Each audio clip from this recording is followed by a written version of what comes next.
Like, if I had to pick a CFL stadium where I think this would happen, Molson Stadium in Montreal would not be first on my list. Okay, why? I just think, your potential for adverse weather is much higher in a place like Calgary or, Saskatchewan or Winnipeg, I think, than it would be from Ontario. But, what do I know about weather? I thought you said Montreal.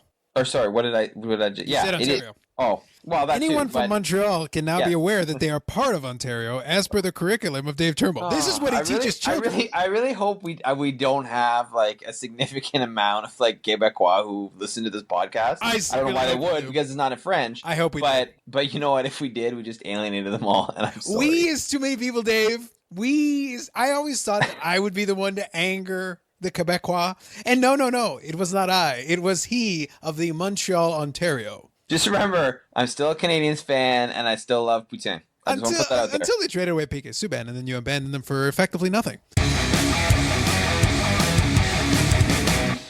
You are listening to a belated episode 26 of the Unnecessary Nonsense Podcast, the podcast of two unqualified idiots rambling on sports topics they likely know nothing about for an indeterminate timeline in a hastily thrown together format. Brought to us this week by Avalanche of stuff, which is what I was buried under this past week. I'm Carlos Agos, and with me as always is Dave Turnbull. Hey, Carlos. Good to know that you're still alive, or at least we think you're still alive. Although you could be in a zombified form. It's very possible. The reality is we didn't have an episode last week. We sort of did, but we didn't. The short version of it is I basically got buried. Completely buried in work beyond measure, to the point that it's still burying me right now, even as I'm talking. But with that said, the show will go on. Here's a proper episode 26 that should have happened last week. Unfortunately, by the time I got around to potentially editing it, everything we talked about basically became dated. There's no point in having a podcast episode out, hey, you know that thing that's coming up on Monday, and then publish it on Tuesday or Wednesday or Thursday. That wasn't going to fly, and I didn't want to put that out there into the world. But we're back this week, and hopefully we'll be talking about something that will not immediately become irrelevant by the time we hit the stop button. That's something to go for, something to attain. So today we're gonna be a little light on the news and notes because realistically, I've been looking and stuff's happening, but again, it still feels like kind of a dead zone. There's still things occurring, but a lot of it is just baseball keeps churning on, and so some of the players have gone on to their new teams. There's been a little bit of that. We did mention in the previous lost episode that Aaron Sanchez joined the Houston Astros and had a combined no-hitter. That was actually happening as we were talking, which was very surprising and kind of an impressive debut for Aaron Sanchez. We'll see what the future holds for him and if the Houston Astros of all teams are able to unlock the Aaron Sanchez potential that we thought that he might be able to have in Toronto, but it just never came together past that one season. If he can get past some of those blister and injury issues, then you never know, he might be a quality starter for that team. And if they can make that happen, that'll be huge for Houston, who's already a strong team anyway, as if Zach Greinke wasn't enough. With all that said, we're going to talk a little bit about today Colin Kaepernick, because that's everybody's favorite topic. We're going to talk about a couple of angles on that topic, bringing it back, speaking of zombified things, bringing it back from the dead, because Colin Kaepernick never dies. But first, a couple of news and notes. Specifically, I wanted to focus in on our other good friend who probably is also zombified. Being a zombie might be the last thing left for him to get some attention. Antonio Brown. Antonio Brown needs your attention. As part of that, it wasn't enough for him to get the equivalent of, I guess, freezer burn on his foot from wearing the wrong footwear for cryotherapy, which is ridiculous and really an Antonio Brown kind of thing in and of itself. If that's not enough, the man apparently is inside of a bit of an appeal where he wants to wear his old helmet, which apparently the NFL no longer wants to allow him to use. And he's threatened. Now, I take with a grain of salt how seriously we should take Antonio Brown in anything, let alone this. But apparently, if he doesn't get his way and can't wear his helmet, he may just retire. The Oakland Raiders are currently doing very well on their investment of Antonio Brown. Giving this man more money was a great idea, Dave. Agreed? Yes, just like giving Bryce Harper all that money was a great idea. The difference is at least Bryce Harper's on the field. Whether he's able to earn the money or not, it's not necessary. He may also turn out to be a nut bar, but it's not because he's a nut bar that this is an issue. No, fair enough. I mean, I just want to get a Bryce Harper dig in there. Yeah. But in reality, if you're the Pittsburgh Steelers right now, you're probably thinking, thank God. Like, just thank God. I'm so glad we got rid of this guy. Like, so glad. What's interesting to me is it's a very real possibility. Antonio Brown's desire for attention notwithstanding, there's a very real possibility that this may also be inadvertently a way of camouflaging that Derek Carr is not Ben Roethlisberger. For all his faults, Ben Roethlisberger at least is a competent quarterback. The question is going to be if Derek Carr can at least throw the ball well enough to be able to come close to the kind of production that Antonio Brown has had historically. The thing with Antonio Brown's baggage is you'll live with it as long as the production is there.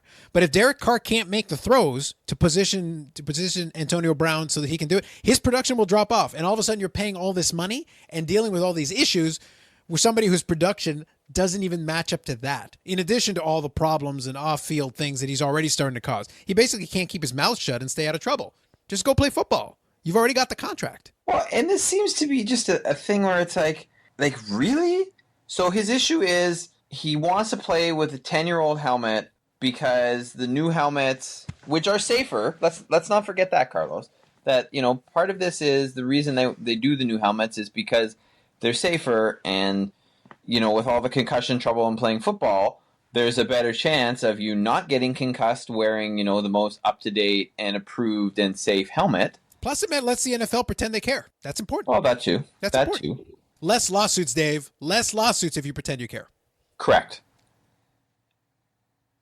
But obviously this helmet that he wants to wear is not as good as that. But no, it's a vision thing. And apparently the Raiders have sent him several different... It's not just like, here's your choice. You have to wear this helmet. It's, here's a bunch of helmets that have been approved. You can wear any of these. And he doesn't want to wear any of them. I feel like this is almost a conversation that we've had in hockey where people talk about visors, because in the juniors you have to wear a visor. It's part of coming up in the system now. And then we're talking hockey, right? We're talking hockey.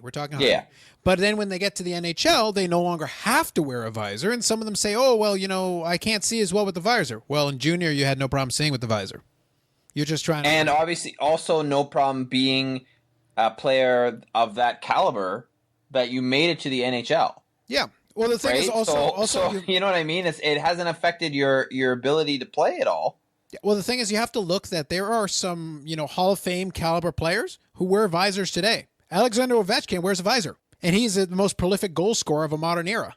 Oh, there's lots of people who wear visors. Yeah, apparently it hasn't caused an issue for him to be able to score goals, which is kind of what he does. So it's, the whole visor...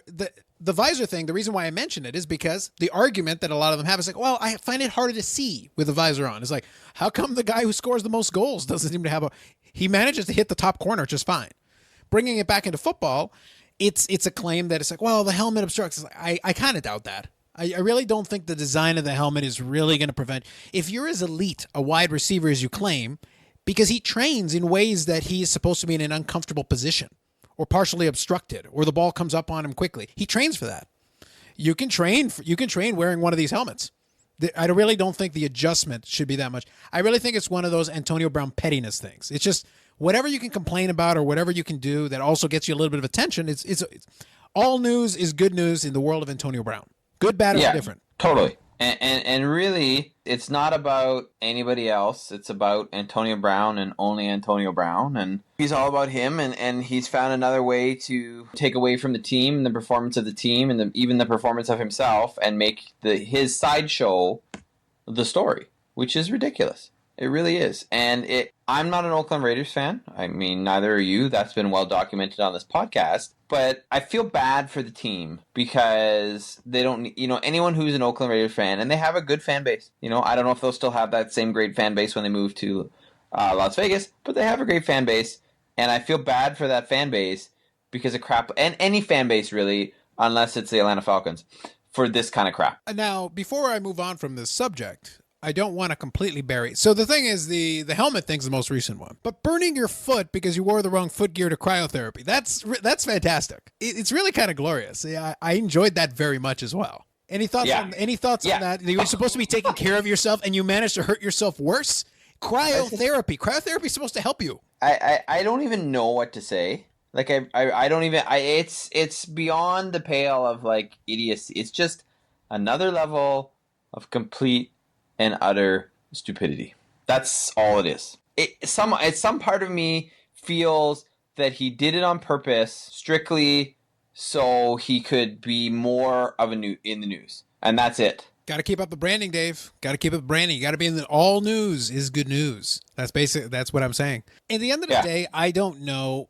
Here's the thing: whether it's meant for attention or not, I feel like it's a bad sign on where your focus is.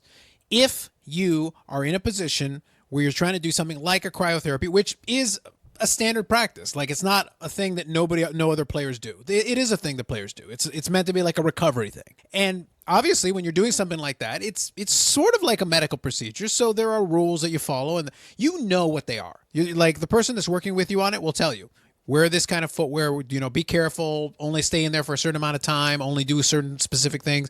Don't do this, don't do that, whatever. They'll give you all the safety spiel because it's like, well, if you don't do that, you can hurt yourself in some way. And he clearly wasn't paying enough attention. And I feel like a lack of attention to detail.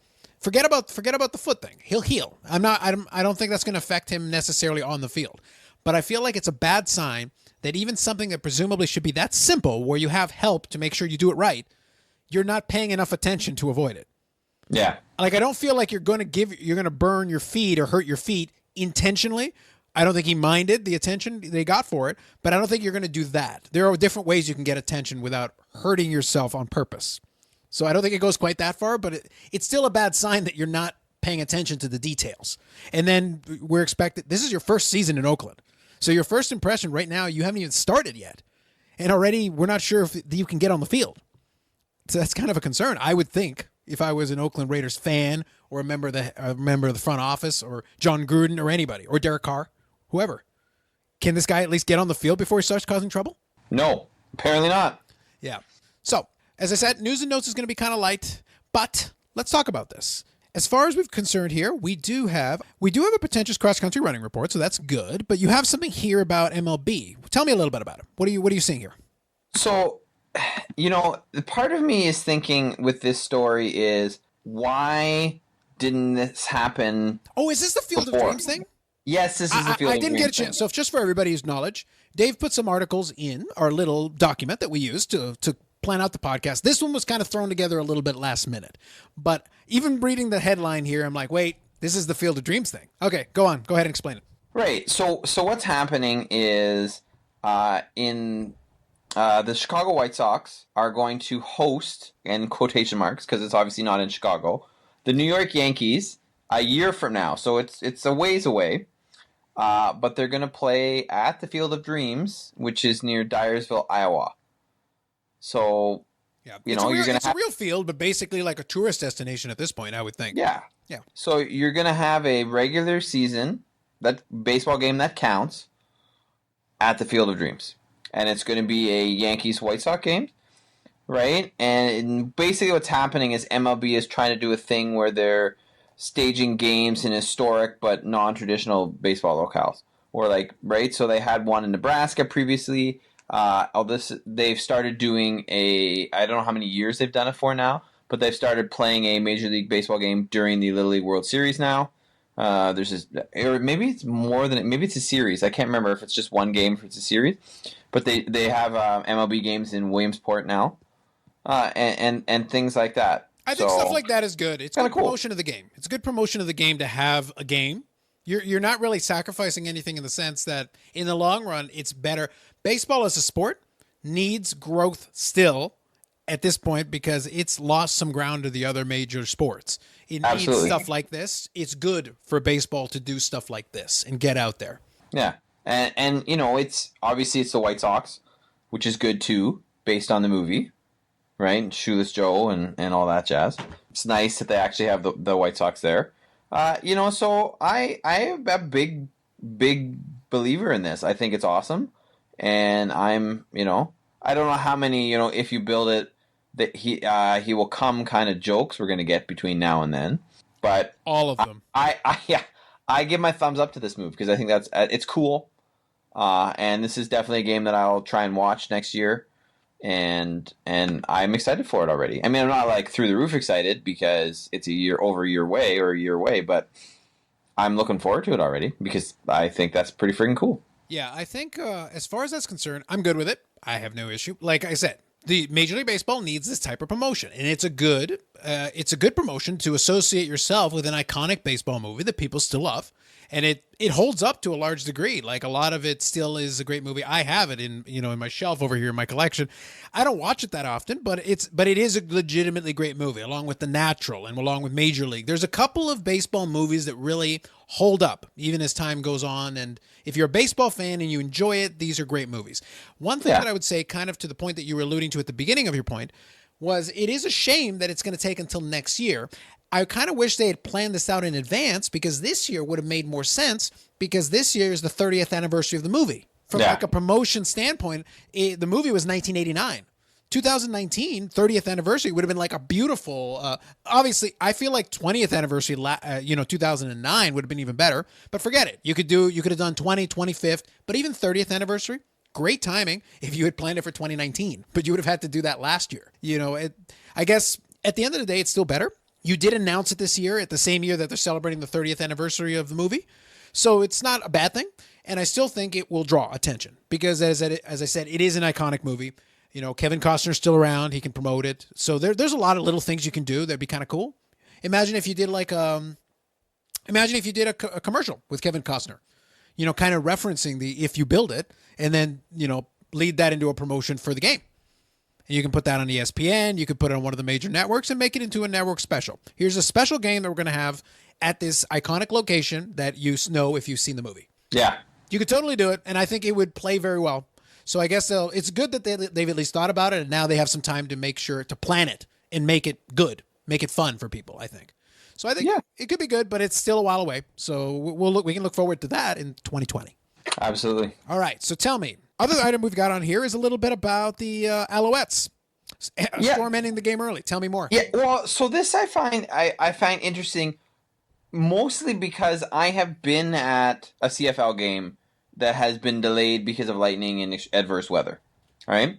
So obviously, and especially with Canada being Canada, the potential for adverse weather in Canada during a CFL game is quite high. I know not of what you talk about. I've been told that Canada has perfect, pristine, controlled temperature weather all year round. Yeah, right. So anyway, this is kind of historical note. So this week, the Saskatchewan Roughriders and Montreal Alouettes were playing a game in Montreal, which was won by Saskatchewan by a 17-10 score. None of that is particularly noteworthy whatsoever.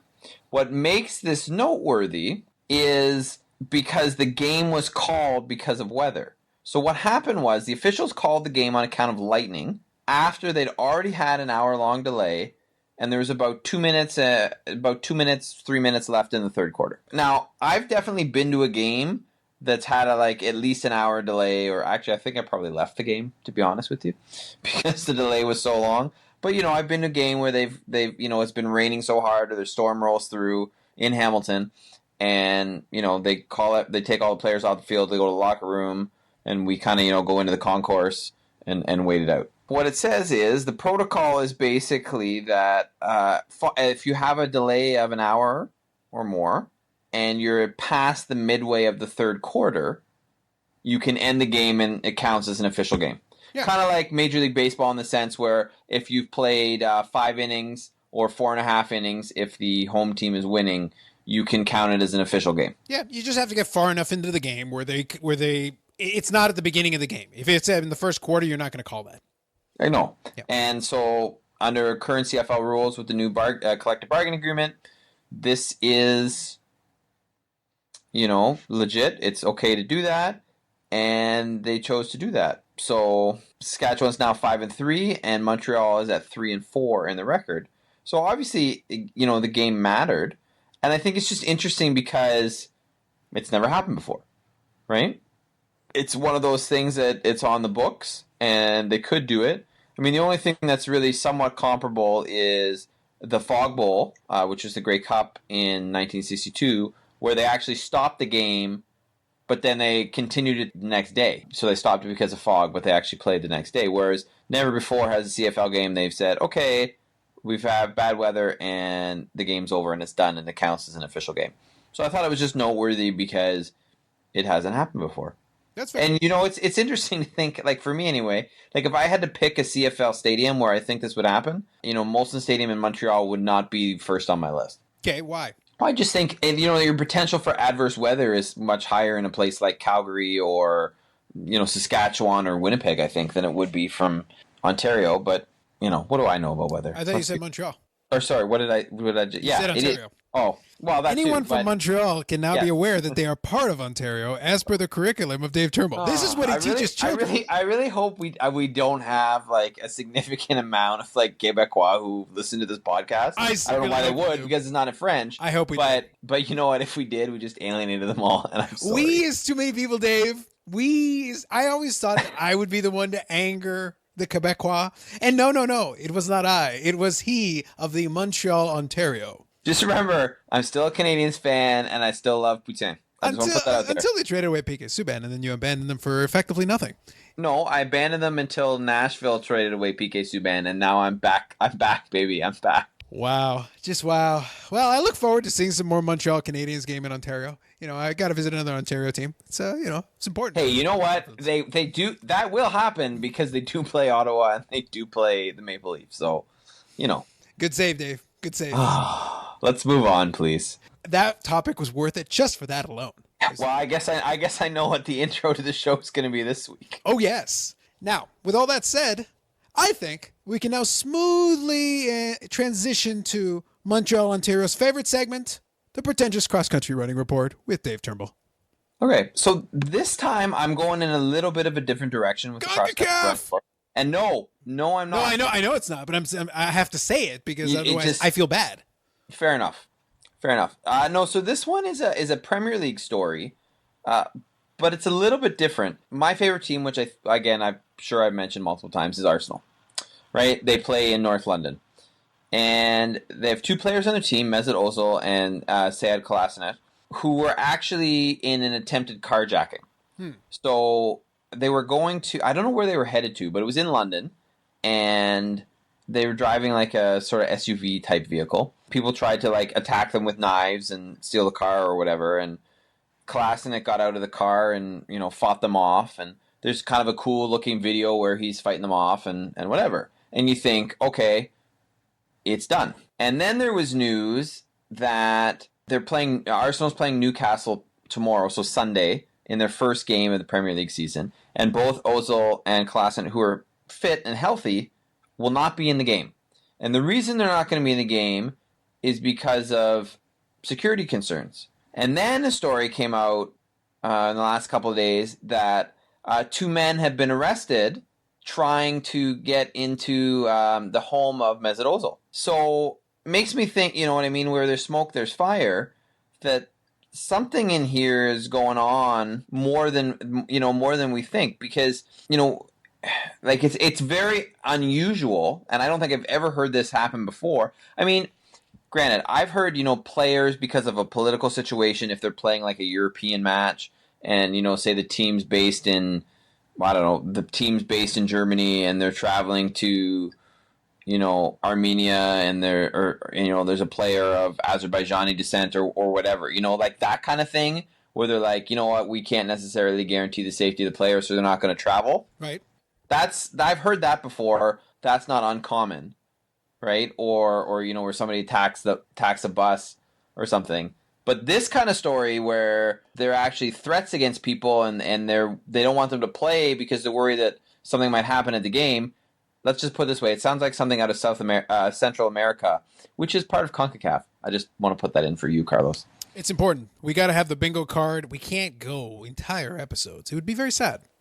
But yeah, like it to me, I'm going, okay, what the hell is really going on here? I mean, I don't think there's some kind of conspiracy or anything like that, but why these two players and what's with the repeated? Like, are they linked? Because we don't know that yet. Was the carjacking? It seems shifty. It seems interesting. It seems more than coincidental that stuff seems to be happening with these individuals. Yes, I will agree with that. So I just thought I would put that out there for people who may not have heard of it, and to kind of change it up this week with the pretentious cross-country running report. So it's not just me crapping on CONCACAF. There's something else here. There you go. Fair enough. That was a pretentious cross-country running report with Dave Turnbull.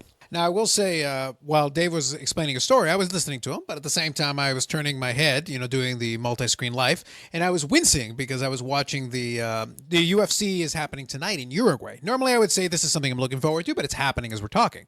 I will say to you, since it will already be done by the time you hear this podcast, if you do get a chance, try to catch the replay, and specifically now. If you're squeamish or something like that, then I recommend exactly the opposite of what I'm about to say. But if you are a fight fan and you want to see some toughness personified, you can check out a fight between Vincente Luque taking on Mike Perry. And the fight finished. They went the distance, but Mike Perry basically was bleeding pools of his own blood because I think on a knee where they showed a recap, I think his nose was entirely collapsed inward. He basically had a dent in the middle of his nose, which is one of the most ridiculously gruesome things I've seen. Oh. Yeah, and I was just like, and the guy was actually in a guillotine in that, fighting his way out of it, and kept fighting that until the very end of the fight. So, tough as hell, but I wouldn't want to be his cosmetic surgeon because he's going to need to get that thing fixed. Yikes. It's not meant to go that way, is all I'm saying to you. So, if that is something you're okay seeing, then you can look it up, the fight that I'm referring to. It's in UFC Uruguay, which is going to be headlined by Valentina Shevchenko taking on Liz Carmouche, which is a fight that hasn't happened yet as I'm talking, but should potentially be a good one. Could potentially be a barn burner. I don't know. We're going to see. But I'm just letting you guys know, in case. It won't be in my things to look forward to because, yikes. I've seen a lot of things in the UFC, believe me. I even saw the early UFCs where there were really no rules, and that one still made me grimace. Ouch. Yikes. Yeah. So I just thought let you know. That's a little live, Unnecessary Nonsense podcast commentary. All right. So I think as far as news and notes, I believe we have addressed the main ones that we wanted to talk about. So I think you wanted to refer. So we'll get to the main topic. It's going to be a little bit of a truncated episode because we're a little streamlined. We kind of put the thing together late at the last minute, but we still had a couple of topics we want to talk about. But let's talk about Mr. Colin Kaepernick, the zombified story himself. I think you had some thoughts and some things you wanted to bring to the table in 2019 related to this man. Well, yeah, so I'm not going to get into the background because I think at this point, anybody who follows sports knows the background. Yeah, you can Google the particulars of how the Colin Kaepernick thing started. Where we started is not necessarily where we are. Just important thing that as time has gone on, the perception of what happened and how it's happened and the related matters to it have changed. And reality is we'll never know with 100% certainty exactly what's going on, how things played out. But the man is still in the news to this day. So by all means, please continue. I don't know why this is news either, but it is. And so I think it's maybe time to somewhat revisit this. But basically, the Associated Press has come out with a story saying that, I guess I'm assuming this is because someone in Kaepernick's camp has said, hey, we need to be relevant again. So the statement comes out that Colin has always been prepared to compete at the highest level and is in the best shape of his life. And Kaepernick has been putting things out on his social media account about how often he trains and what his training regimen is. And here's the thing. I have no doubt that at this point, Colin Kaepernick is in excellent shape. Right? None whatsoever. He's 31 years old, so he's still, of the age where he probably have multiple years left at the quarterback position. Potentially. If he wishes. Yep. And he hasn't played since 2016. Because basically, I mean, I don't know what the league's going to say, but we're going to say because he was blacklisted, because that's exactly what happened. The league's official stance is he was not, but we gave him money, so shut up. Yeah. And right? And the thing is, of all the people that are in the league, right, that are playing quarterback, you can't tell me that Colin Kaepernick, or at least what we expect Colin Kaepernick to be, is not one of the, well, there are 32 teams in the NFL, correct, Carlos? There are. So you can't say that he's one of the, he's not one of the 64 best quarterbacks to be a backup or a starter. You know what I mean? Like, that's ridiculous. I can help you with that simply going as far as the Green Bay Packers. Scott Tolzien started games for the Green Bay Packers, an era that I look back not fondly on. Literally anyone is better than Scott Tolzien. You are better than Scott Tolzien, and I've seen you throw. Yeah, so thank you.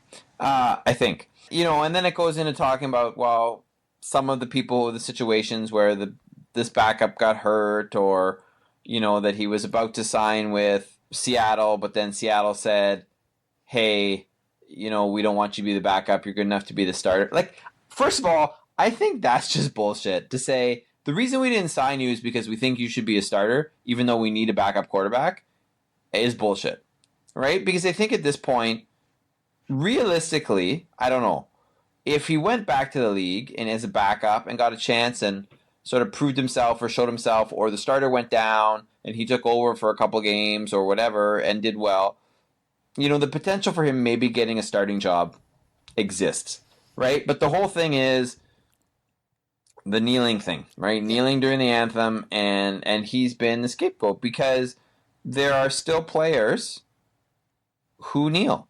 Yeah, right, Eric Reed. So two things I'll say really quickly, just piggybacking off the point you just made. That's fair, and I do think it is a cop out for Seattle to get out of it because this scenario where you have a guy as a backup who could very well be a starter under the right circumstances happened already. Philadelphia Eagles won a Super Bowl with the backup, who was previously the starter. That's played out, and in the following season he was back to being the backup, and then when the starter got hurt again, Carson Wentz, that guy, he at least. They were able to make a playoff run. Can be done, and it's not the worst thing in the world to have an overqualified backup for a short period of time. It's not the end of the world. And if Russell Wilson doesn't go anywhere, you can just have him standing on the sideline. Now, the point you're making about the kneeling thing, I agree with you. There's still an aspect of that. But the truth is, I just think that the NFL has moved on.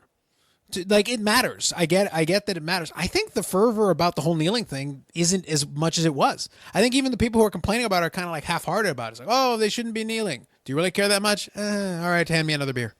But to that point, though, I mean, how often do you hear about Eric Reed, playing with the Carolina Panthers, or Miami, Kenny Stills, who continue to kneel every game? Yeah. How often do you hear about that? I think the novelty is worn off. I think even for the people who wanted to complain about it, they've gotten to the point where it's like, look, you're just beating a dead horse. I think the reason Colin Kaepernick is not in the NFL is that to a certain degree, he believes that he should be a starter, which he may have a legitimate argument for. He might not be wrong, but the longer it goes that he is not, the NFL moves on. Every year they get more players. So there are more players at the quarterback position who can play. Whether they're any good or not is a different conversation. There are plenty of guys drafted for the quarterback position that will never take a snap in the NFL because they're just not good enough. Colin Kaepernick was a known quantity, but every year that goes by, he's not becoming more valuable to other teams. It's out of sight, out of mind. Oh yeah, Kaepernick. But you know what? I don't want to reach out to him. I don't want to have to deal with answering questions. I don't even know if he's any good anymore. I don't care whether he's in shape or not. At the beginning, I would say the whole kneeling thing was the biggest issue that Colin Kaepernick had. The biggest issue that Colin Kaepernick has now in 2019, I think, is a little bit of the stigma related to it. But I think the real reason that Colin Kaepernick doesn't really have a job anymore is that he's just become irrelevant to a lot of these NFL teams. They're like, look, I'm not going to extend myself. I'm not going to go out of my way. If you want to go to training camp and give it a shot, we'll look at you, but you're not on a priority list. I got 100 guys who want the backup job. And I don't know if he really wants to be a backup. I genuinely, no one has ever, I haven't seen an interview. Forget about Colin Kaepernick's people.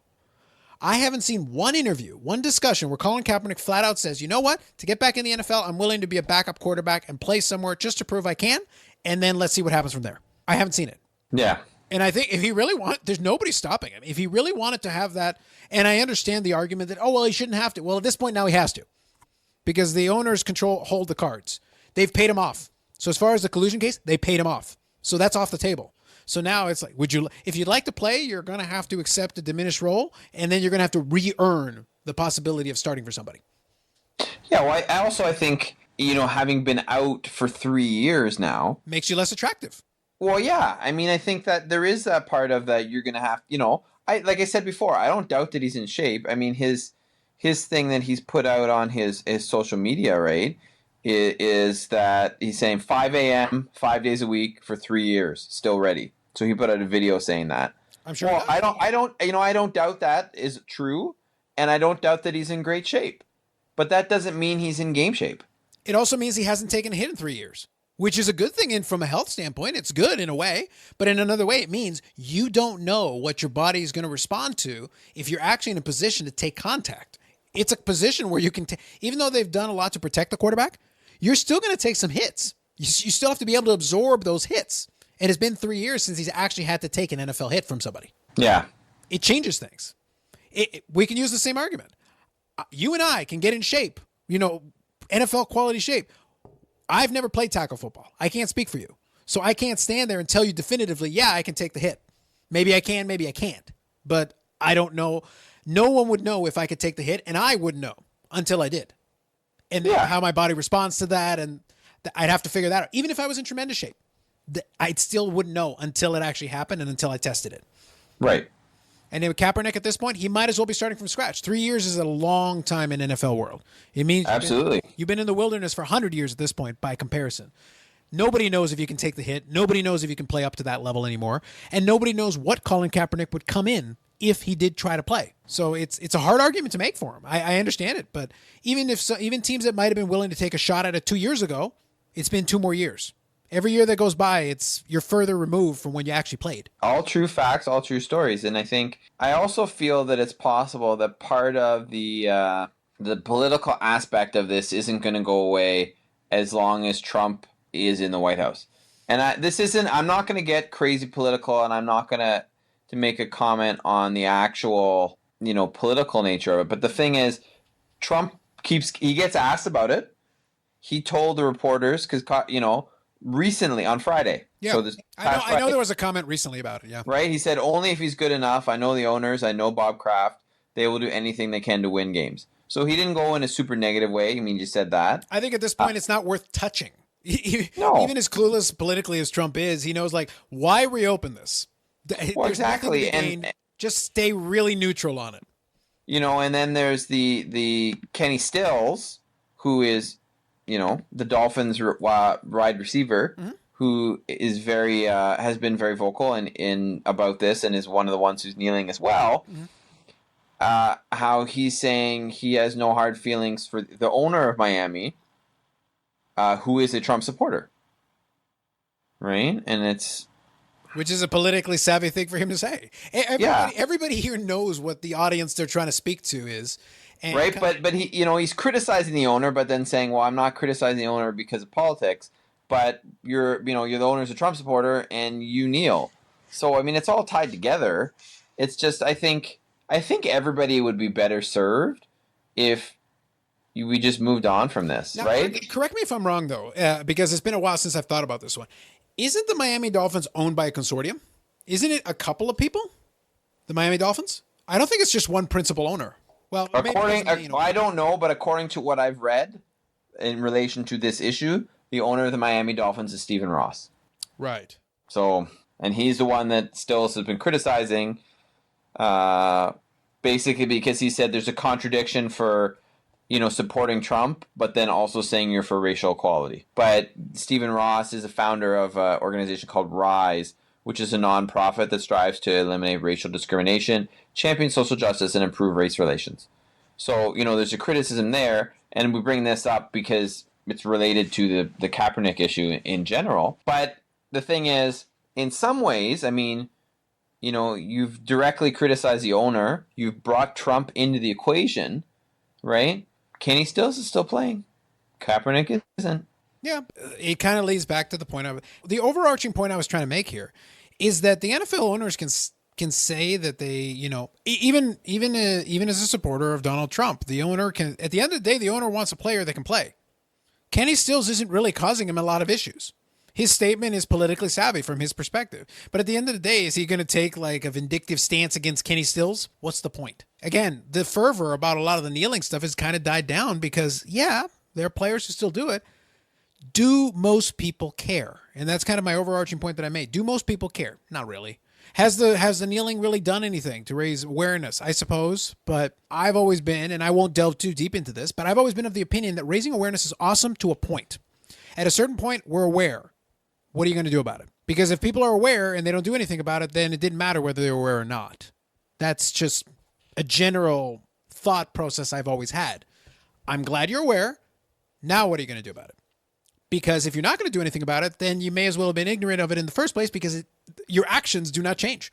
If you're ignorant of it, you don't do anything about it. And if you know about it and decide to do nothing about it, What's the difference? I suppose Yeah. it makes it worse from your perspective, but it doesn't really change anything from a actionable items perspective, from a what actually happens now perspective. So Kenny Steele, the entire team can kneel. The people in the stands can kneel. The people outside the building can kneel. And if nothing happens, who cares? Well, yeah.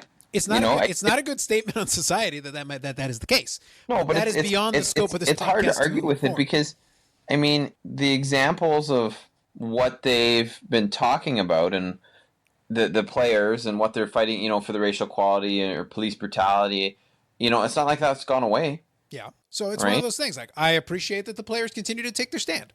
And until something comes of it, I think part of the reason the fervor died down is that I think a lot of the folks that were complaining about it realized that actually it made no difference whether they did it or not. So it's actually become harmless. So in reality, let them all kneel. What difference does it make?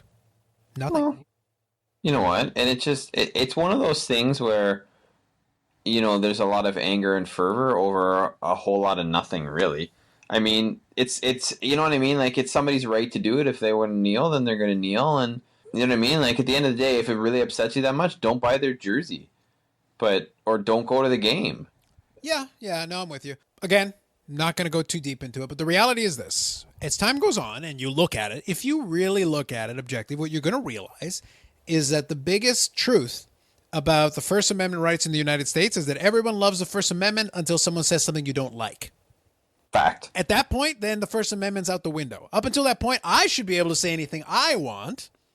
But if I don't like what you're saying, then the First Amendment doesn't apply. So it's a bit of a cop-out. All those amendments have always been kind of a little murky in that the application is questionable. And who's to decide when it applies, when it doesn't apply? It's supposed to be the Supreme Court, but again, it's wishy-washy when that happens. I'm not going to get too deep into that because that would be 3 more podcasts, and I'm not interested. Yep. But in practical purposes, my overarching point is that the kneeling doesn't matter anymore. I'm fine with the players doing it. I just don't think it's had the impact that they wanted. But I think they should be allowed to do it as long as they want. And I think the owner should leave that alone. And if you really want the player, and this goes back to the Colin Kaepernick point, I think if an NFL owner genuinely wanted Colin Kaepernick, the player, if they felt that it was worth the potential aggravation, because I think the aggravation would be temporary. I think the hit would be initial. They'd be like, oh, why are you bringing Kaepernick? Because I feel like it. That's my answer. And if you stick to that answer, I promise you could put him on the field, and at the end of the day, people will look the other way. Well, especially, I mean, the thing is, if he came back and he played well, no one cares. No one cares, it's right? Fine. If he's crap, you know, if he comes back and he's not good, then yeah, like, this is going to be there. But the better he is, you know, the less anyone's really going to care about it. I just think, though, that a lot of those NFL owners are looking at it from the perspective as like, well, we have no obligation. And at the same time, I'm not going to reach out to you to ask you if you really want to play. And at the same time, I've got plenty of other players that I can put in here who don't really force me to answer any questions. Mm-hmm. So really, you, Colin Kaepernick, for me as the owner, whether I'm interested in you or not, you're the pain in the ass. So going back to the Oakland Raiders story we talked about earlier, Antonio Brown's a pain in the ass, but they're tied to him right now. They're paying him money to be a pain in the ass. So they're going to have to be tolerant. When the guaranteed money runs out, their tolerance may no longer last if he cannot produce. But that's the difference. Is up until this point, Antonio Brown has produced. Colin Kaepernick hasn't technically produced anything in 3 years because he hasn't played. So right now, nobody's attached to him. Nobody has a reason to bring him in. Nobody has a reason to ask him to play. If Colin Kaepernick would actually legitimately like to play, the onus is on him to go to them, not the other way around. Not at this point. Yep, exactly. So that's the main kind of overarching topic. You know, there's a lot there. There's a lot of meat on that bone. And we could definitely go into a lot of different layers of it. And as I said, we're trying to mostly avoid the political part of it because I'm genuinely not interested. And that would require a different conversation where we'd have to sit there and really think about it and decide exactly how we want to present that to you. Right. And we're not a political show. Correct. What I will say, we're a show that makes random fun of, you know, teams we don't like, players we don't like, Scott Tolzien. And I feel bad, and I hope that by next week I will come up with a backhanded way of bringing up Tom Brady, and not in a good way. But until then, I've got nothing right now. So what are you looking forward to this week, Dave? Well, potentially the birth of my first child, but I could have said that for the last few weeks. Not that I'm not looking forward to that. The reason I say potential is because who knows when my wife's going to go to labor. But in all honesty, what sports-wise, what I'm looking forward to is the second semifinal leg of the Canadian Championship. So that is the soccer, or the pretentious cross-country running, if you prefer, I was Carlos. gonna say I'm unfamiliar with that sport that you're referring to. So Ottawa Fury are taking on TFC. So this is one in particular I'm more focused on, because honestly, here's the thing: I know that that Montreal played Calgary this week as well in the other semifinal, and I have no idea what happened, none whatsoever.